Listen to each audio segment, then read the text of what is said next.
قرآن پاک میں اللہ رب العالمین نے سورہ نحل کے اندر خاص طور پہ حکم فرمایا ہے فَإِذَا قَرَأْتَ الْقُرْآنَ فَاسْتَعِذْ بِاللَّهِ مِنَ الشَّيْطَانِ الرَّجِيمِ، جب قرآن پڑھنے لگو، ارادہ کرو تو شیطان مردود کے شر سے بچنے کے لیے اللہ کی پناہ طلب کر لیا کرو۔ مختلف مواقع پر مختلف کام کرنے سے پہلے تعوذ کی، اللہ کی بارگاہ سے پناہ طلب کرنے کی اہمیت بتائی گئی ہے اور اس کا حکم دیا گیا ہے اور اس پر زور دیا گیا ہے۔ اس کی وجہ یہ ہے کہ شیطان ہمارا شروع سے ہی دشمن چلا رہا ہے،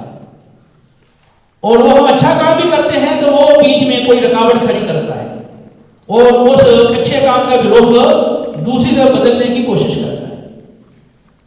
اس کے حوالے سے سورۃ الاعراف کی کچھ آیات وہ بڑی اس حوالے سے اہم ہیں، وہ آپ کو پیش نظر رکھنی چاہیے۔ شیطان نے آدم علیہ السلام کو جب سجدہ کرنے سے انکار کر دیا تو اللہ تعالیٰ نے اس کو اپنی بارگاہ سے دور کر دیا، وہ راندہ درگاہ قرار دیا گیا۔ تو اس وقت شیطان نے ایک بات کہی تھی جس کا سورۃ الاعراف میں ذکر ہے، کہنے لگا کہ قال فبما اغویتنی، ابلیس نے کہا کہ کیونکہ تو نے مجھے گمراہ کیا ہے، گمراہ تو خود ہی ہوا نافرمانی کر کے، تو اللہ کو کہہ رہا ہے کیونکہ تو نے مجھے گمراہ کیا ہے لَأَقْعُدَنَّ عَلَىٰ صِرَاطِكَ الْمُسْتَقِيمِ، لَأَقْعُدَنَّ عَلَىٰ صِرَاطِكَ الْمُسْتَقِيمِ، کیونکہ تو نے مجھے گمراہ کیا ہے اس لیے میں قسماً یہ بات کہتا ہوں کہ تیرے بندوں کو گمراہ کرنے کے لیے میں تیرے سیدھے راستے پر بیٹھ جاؤں گا اور ان کی طاق میں رہوں گا، گمراہ کرنے کا موقع کو تلاش کرتا رہوں گا۔ ثم لآتینہم من بین ایدیہم ومن خلفہم وعن ایمانہم وعن شمائلہم ولا تجد اکثرہم شاکرین، پھر میں کبھی آگے سے اور کبھی پیچھے سے اور کبھی دائیں سے اور کبھی بائیں سے آؤں گا، یعنی حملہ کروں گا، اور اے اللہ تو اپنے اکثر بندوں کو شکر گزار اور اطاعت گزار نہیں پائے گا۔ یہ اس نے اس وقت کہا تھا۔ سورہ سبا کے اندر ہے وَلَقَدْ صَدَّقَ عَلَيْهِمْ إِبْلِيسُ ظَنَّهُ، ابلیس نے ان بندوں پر اپنا گمان سچا کر دکھایا۔ فَاتَّبَعُوهُ، قوم سبا کے لوگ اس کے متبعین اور پیروکار بن گئے، اِلَّا فَرِيقًا مِنْهُمْ، سوائے مومنین کے ایک گروہ کے، اِلَّا فَرِيقًا مِنْهُمْ، مومنوں کا ایک گروہ تھا، مختصر سا گروہ تھا، اس کے علاوہ سارے کے سارے شیطان کے پیروکار بن گئے، اور شیطان نے جو کہا تھا کہ میں آگے پیچھے سے دائیں بائیں سے ان پہ حملہ کروں گا اور اللہ تو ان کو شکر گزار اکثر کو نہیں پائے گا، اس نے وہ اپنا گمان سچا کر دکھایا۔ اسی سورۃ الاعراف میں موجود ہے کہ جب آدم علیہ السلام حضرت حوا علیہ السلام یہ جنت کے اندر موجود تھے، تو اب شیطان کو اس بات کا دکھ تھا کہ مجھے انہیں سجدہ نہ کرنے کی وجہ سے راندہ درگاہ قرار دیا گیا، مجھے مردود بنایا گیا، یا میں مردود بنا ان کے کو سجدہ نہ کرنے کی وجہ سے، تو اب حضرت آدم علیہ السلام سے ان کو حسد پیدا ہو گیا، ان کو کسی طرح سے نقصان پہنچایا ہے۔ وَيَا آدَمُ اسْكُنْ أَنْتَ وَزَوْجُكَ الْجَنَّةَ، یہ سورۃ الاعراف میں اللہ رب العالمین نے یہ مضمون ذکر کیا کہ اے آدم تم اور تمہاری زوجہ دونوں جنت میں رہو، اور اس جنت سے جہاں سے چاہو کھاؤ پیو، لیکن اس درخت کے قریب مت جانا۔ آدم علیہ السلام کو اور آپ کی زوجہ کو حکم دیا تم جنت میں رہو، اور جہاں سے چاہو پوری جنت یہ کھاؤ پیو، لیکن یہ ایک خاص درخت ہے، اسے تمہیں منع کیا جا رہا ہے، اس کے قریب بھی تم نے نہیں جانا۔ اب شیطان نے کیا کیا؟ فوسوس لہم الشیطان، شیطان نے ان کے دل میں وسوسہ ڈالا۔ کس لیے ڈالا؟ اس لیے تاکہ ان کی شرمگاہیں جو چھپائی گئی تھی جنتی لباس سے، ان کی شرمگاہیں جو چھپائی گئی تھی ان کو ظاہر کرنے کے لیے اس نے ان کے دل میں ایک وسوسہ ڈالا، خیال ڈالا۔ وہ کیا؟ کہنے لگا کہ اللہ تعالیٰ نے تمہیں اس درخت کے پاس جانے سے صرف اس لیے منع کیا ہے کہ اس درخت کی تاثیر یہ ہے کہ اگر تم اس کا پھل کھا لو گے تو تم فرشتے بن جاؤ گے یا دائمی زندگی پالو گے۔ تو اللہ تعالیٰ یہ نہیں چاہتا کہ تم فرشتے بن جاؤ، دائمی زندگی پالو، دائمی جنت میں رہو، اس لیے اللہ نے تمہیں اس درخت کے پاس جانے سے منع کیا۔ وَقَاسَمَهُمْ إِنِّي لَكُمْ لَمِنَ النَّاصِحِينَ، اور ان کو قسم دے کر اس نے کہا کہ میں تمہارا خیر خواہ ہوں، وہ تمہاری بھلائی کی بات کہہ رہا۔ فَدَلَّهُمَا بِغُرُورٍ، اس کا دھوکہ دے کے اس نے اس درخت کا پھل کھانے کے لیے ان کو آمادہ کر لیا۔ جب انہوں نے اس درخت کا پھل کھایا تو جنتی لباس اتر گیا، شرمگاہیں ظاہر ہو گئی۔ تو اللہ رب العالمین نے فرمایا کیا تم کو میں نے کہا نہیں تھا اس درخت کے قریب نہ جانا، اور یہ نہیں بتایا تھا کہ یہ شیطان تمہارا دشمن ہے؟ اللہ وَقُلْ لَكُمَا إِنَّ الشَّيْطَانَ لَكُمَا عَدُوٌّ مُّبِينٌ، کہ تمہیں یہ واضح نہیں کر دیا تھا کہ یہ تمہارا کھلا دشمن ہے؟ تو وَيَا آدَمُ اسْكُنْ أَنْتَ وَزَوْجُكَ الْجَنَّةَ سے لے کے إِنَّ الشَّيْطَانَ لَكُمَا عَدُوٌّ مُّبِينٌ اس مقام تک ان آیات کے اندر اللہ رب العالمین نے یہ واقعہ ذکر کیا ہے کہ شیطان نے جنت سے نکلوانے کے لیے اور ان کے لباس کو اتروانے کے لیے یہ حربہ استعمال کیا کہ ان کے سامنے جھوٹی قسم کھائی، اور جھوٹی قسم کھا کے انہیں اس پر آمادہ کر لیا کہ وہ درخت کا پھل کھا لیں، اور جو ہی انہوں نے پھل چکھا تو وہ لباس اتر گیا۔ اب وہ جنتی درختوں کے پتے اپنے جسم پر چپکا کے جسم کو چھپانے لگے۔ تو پھر اللہ رب العالمین نے جب ندا دے کر کہا کہ میں نے تم کو منع نہیں کیا تھا کہ اسے قریب مت جانا، اور یہ نہیں بتایا تھا کہ شیطان تمہارا دشمن ہے، تو پھر دونوں نے کہا ربنا ظلمنا انفسنا وان لم تغفر لنا وترحمنا لنكونن من الخاسرین۔ تو پھر اللہ کی بارگاہ میں انہوں نے اپنی غلطی کا اعتراف کر کے اللہ کی بارگاہ سے رجوع کیا۔ اللہ رب العالمین نے سورۃ الاعراف میں یہ ذکر کر کے پھر آگے کچھ جا کے مزید پھر اسی واقعے کی طرف توجہ دلائی ہے۔ پہلے فرمایا کہ اے بنی آدم، ہم نے تمہارے لیے ایک لباس تو وہ اتارا ہے جو تمہاری شرمگاہوں کو چھپاتا ہے، اور ایک لباس وہ ہے جو تمہاری خوبصورتی کا اور تمہاری زینت کا ذریعہ ہے۔ جو تقوی کا لباس ہے یہ تمہارے لیے زیادہ بہتر ہے، اور یہ اللہ کی نشانیوں میں سے ہے تاکہ تم نصیحت حاصل کرو۔ اس کے بعد اللہ نے فرمایا یا بنی آدم لا یفتننکم الشیطان کما اخرج ابویکم من الجنہ یعنی عنہما لباسہما لیریہما سوآتہما۔ اے بنی آدم، کہیں شیطان تمہیں فتنے میں مبتلا نہ کر دے، جس طرح اس نے تمہارے ماں باپ کو جنت سے نکلوایا اور ان کے لباس اتروا دیے تاکہ ان کو برہنہ کر دے، اس طرح شیطان کہیں تمہیں فتنے میں مبتلا نہ کر دے۔ انہ یراکم ھو وقبیلہ من حیث لا ترونہم،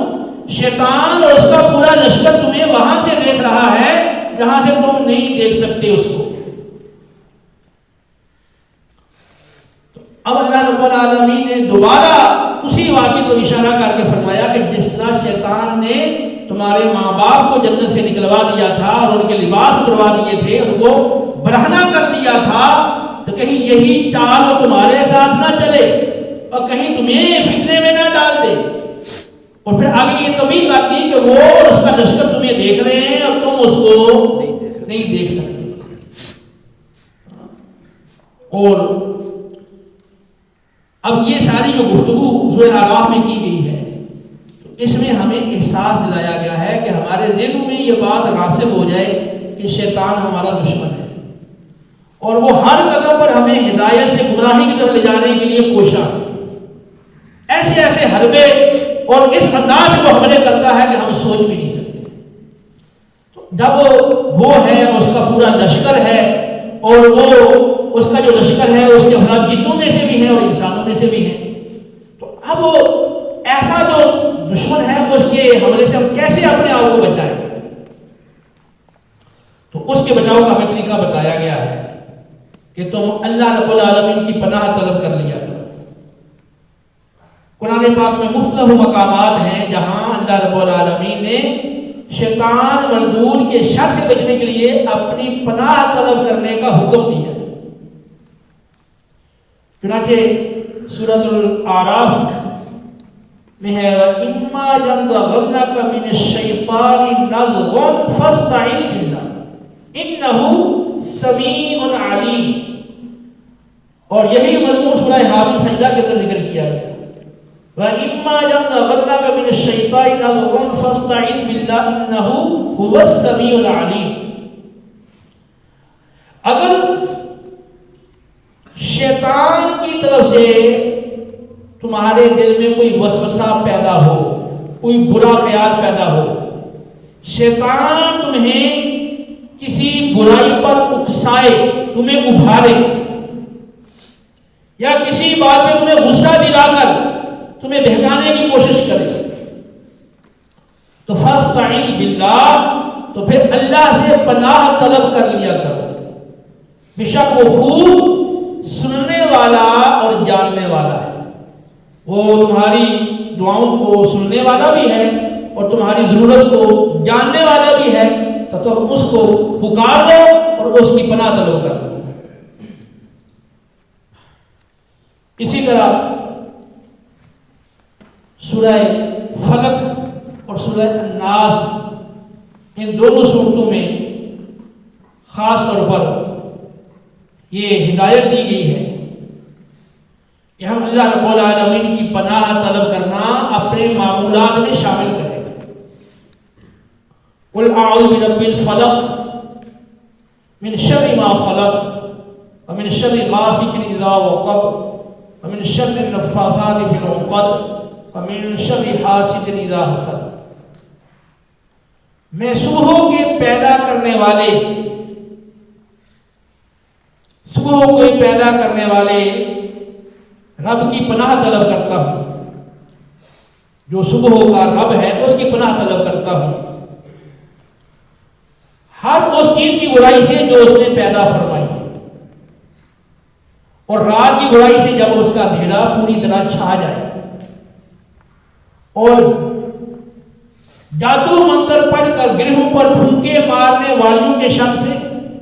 اور حسد کرنے والے کے شر سے جب وہ حسد کرے۔ تو اب یہاں اس صورت میں ہمیں تعلیم دی گئی ہے کہ اللہ رب العالمین کی مخلوق میں جتنی چیزیں بھی نقصان پہنچانے والی ہیں، شر پہنچانے والی ہیں، ان سے بچنے کے لیے ہم اللہ کی پناہ طلب کر لیں، اور رات کے اندھیرے میں جو شر پھیلتا ہے اور جو شر پھیلاتے ہیں ان کے شر سے اللہ کی پناہ طلب کر لیں، اور جو جادو کرنے والے اور کرنے والیاں ہیں ان کے جادو کے شر سے بچنے کے لیے اللہ کی پناہ طلب کر لیں، اور حاسدین جو حسد کرتے ہیں ان کی حسد کے شر سے بچنے کے لیے اللہ کی پناہ طلب کر لیں۔ اسی طرح پھر سورہ الناس کے اندر قل اعوذ برب الناس مالک الناس الہ الناس من شر الوسواس الخناس الذی یوسوس فی صدور الناس من الجنۃ والناس۔ یہاں بھی ہمیں حکم دیا گیا ہے کہ تم یہ کہو کہ میں پناہ طلب کرتا ہوں لوگوں کے رب کی، لوگوں کے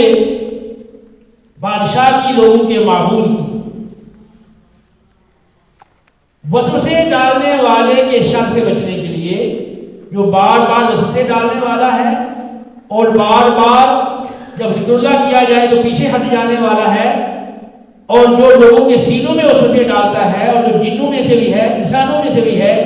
اس کے شر سے بچنے کے لیے تم یہ کہو کہ میں لوگوں کے رب کی، لوگوں کے بادشاہ کی، لوگوں کے معبود کی پناہ طلب کرتا ہوں۔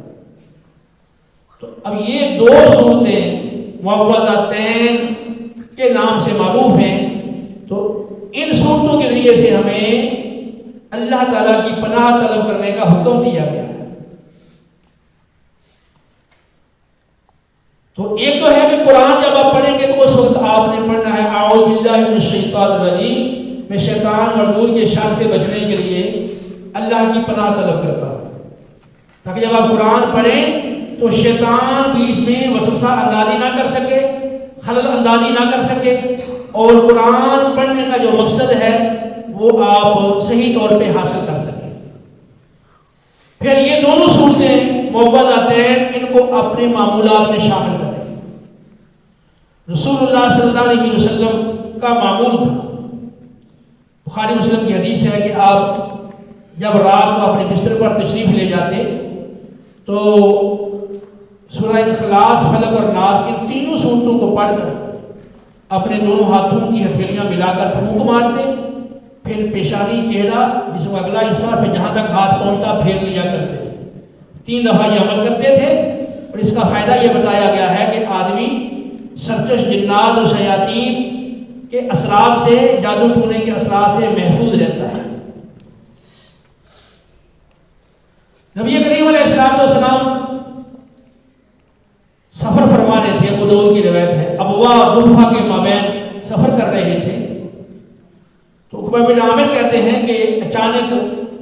آندھی آئی اور اندھیرا چھا گیا، بالکل اندھیرا ہو گیا، تو نبی کریم علیہ السلام سورہ فلق اور سورہ ناس پڑھ کر اللہ کی پناہ طلب کرنے لگے۔ عبداللہ بن خبیب کہتے ہیں، یہ بھی ابو داؤد کی روایت ہے، کہ نبی کریم صلی اللہ علیہ وسلم کو ہم تلاش کرنے کے لیے نکلے، اندھیری رات تھی اور بارش برس رہی تھی، ہم نے نبی کریم علیہ السلام کو بالآخر پا لیا، تو آپ نے فرمایا کہ عبداللہ پڑھو۔ یا رسول اللہ میں کیا پڑھوں؟ فرمایا صبح و شام 3 بار سورہ فلق اور سورہ ناس پڑھا کرو، یہ پڑھنا تمہیں ہر چیز سے کفایت کرے گا، یعنی ہر طرح کے نقصان سے بچنے کے لیے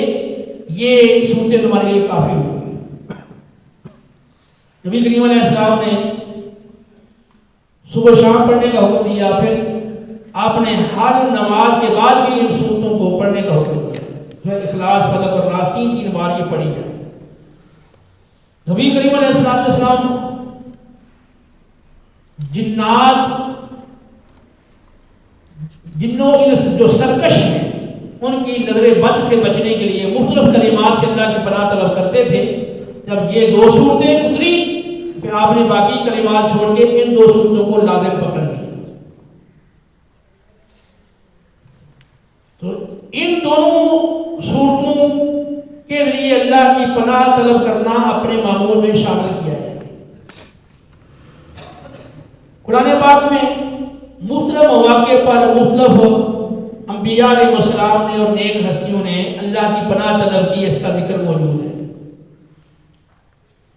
چنانچہ سورۃ المومن کے اندر ہے، موسیٰ علیہ السلام کو جب فرعون نے قتل کرنے کا منصوبہ بنایا، جب اندر ہی اندر آپ کی دعوت پھیل گئی تھی اور قوم فرعون کے کچھ لوگ بھی ایمان لا چکے تھے اور اپنے ایمان کو انہوں نے پوشیدہ رکھا ہوا تھا، تو اس وقت فرعون نے یہ آپ کو قتل کرنے کا منصوبہ بنایا، تو حضرت موسیٰ علیہ السلام نے اللہ کی بارگاہ میں عرض کیا، وقال موسیٰ عذت بربی و ربکم من کل متکبر، یہاں لفظ من ہے یا ان ہے، وقال موسیٰ انی عذت بربی و ربکم من کل متکبر لا یؤمن بیوم الحساب۔ موسیٰ نے کہا علیہ السلام، بے شک میں اپنے رب کی اور تمہارے رب کی پناہ طلب کرتا ہوں، یعنی میرا جو رب ہے تمہارا بھی وہی رب ہے، میں اپنے رب اور تمہارے رب سے پناہ طلب کرتا ہوں ہر متکبر کے شر سے بچنے کے لیے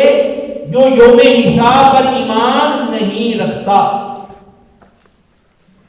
تو فرعون تو بہت بڑا متکبر تھا، اور کہہ رہا تھا انا ربکم الاعلی، میں تمہارا سب سے بڑا رب ہوں، اس کا دعوے دار تھا۔ تو موسیٰ علیہ السلام نے ہر ایسا متکبر جو یوم حساب پر ایمان نہیں رکھتا اس کے شر سے بچنے کے لیے اللہ کی پناہ طلب کی۔ اور اس میں یہ اشارہ ہے اس طرف کہ جو کسی مومن کو ناحق قتل کرتا ہے تو وہ دوسروں کو اپنے آپ سے گھٹیا سمجھتا ہے، گھٹیا سمجھ کے ہی قتل کرتا ہے، اور دوسرے کو گھٹیا سمجھنا یہی تکبر ہے، اور اسی شخص کو متکبر کہا جاتا ہے۔ اور ساتھ یہ بھی اشارہ ہے کہ وہ متکبر جو یوم حساب کو مانتا ہی نہیں، اور یہ قتل کرنے کا جو جرم ہے اس کی آخرت میں سزا ہے، جواب دہی ہے، جواب طلبی ہے، اس کو کوئی فکر نہیں، وہی شخص یہ قتل والا کام کرتا ہے۔ ورنہ جو دوسرے مسلمانوں کو اہمیت دیتا ہے، جو اللہ نے ان کے حقوق رکھے ہیں ان کی پاسداری کرتا ہے اور آخرت پر ایمان ہے اور اس کو پتہ ہے کہ جو عمل کروں گا آخرت میں جواب دہی ہوگی، وہ کیسے قتل کرے گا؟ اسی طرح موسیٰ علیہ السلام نے اللہ کی بارگاہ میں پناہ طلب کی، جس کا ذکر آگے سورہ الدخان کے اندر ہے۔ انی اعوذ بربی وربکم ان ترجمون، میں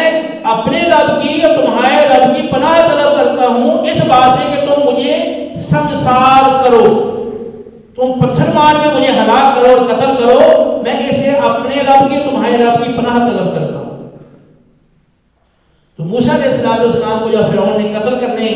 کا ارادہ کیا تو موسیٰ علیہ السلام نے اس کے شر سے بچنے کے لیے اللہ تعالیٰ کی پناہ طلب کی، جس کا ذکر سورۃ المومن کے اندر بھی ہے اور سورۃ الدخان کے اندر بھی ہے۔ یہ دونوں مقامات نے آپ کے سامنے رکھے۔ تو اس سے کیا پتہ چلا کہ آپ کی جان کو خوف ہے، خطرہ ہے کسی دشمن کی طرف سے، تو کیا کریں؟ فوراً اللہ تعالیٰ کی پناہ طلب کریں، کیونکہ وہ جو جس سے آپ کو خطرہ ہے، تو اگر وہ ناحق خطرہ پہنچانے والا ہے تو وہ بھی تو شیطانی لشکر کا ایک فرد ہے، من الجنۃ والناس، جنوں سے بھی ہے انسانوں سے بھی ہے، فوراً اپنے رب کی پناہ طلب کریں۔